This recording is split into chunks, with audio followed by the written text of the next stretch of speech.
guys, welcome to another episode of Today on SDGs with Joel, where we talk about everything within the umbrella of the United Nations Sustainable Development Goals. So today we'll be talking digital detox, guys. Yay! So today is National Day of Unplugging.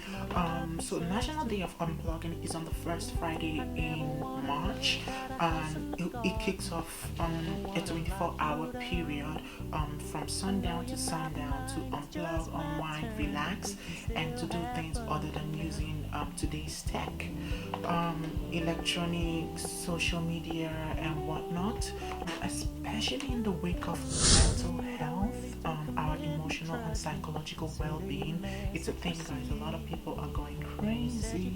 Yeah. So mental health in check. And today's mental health is especially linked to the things we consume digitally, Instagram, Twitter, WhatsApp, every other thing we consume. So put that in check, guys. Digital detox. Day of unplugging. Every other day should be a day of unplugging. It shouldn't just be limited to 6th of March 2020. And I think it goes on to 2030 from the calendar and what I saw. Don't quote me on that. Do your own research. Digital detox is a thing from bandwidth to smart TVs and phones, computers and gaming systems. They all take up an alarming or disturbing amount of space within our homes and our brains. So it's a thing, guys. But I'm kind of exempted.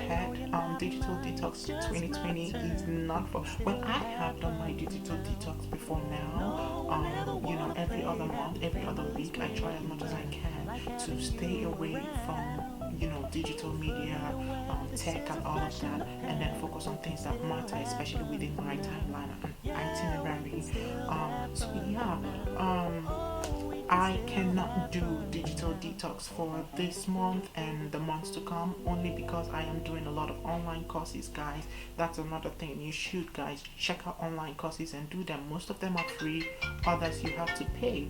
So that's it in a nutshell. My phone is ringing. Talk about the devil. Digital detox. You call me hypocrite, but I told you I'm not really into that for now. So bye.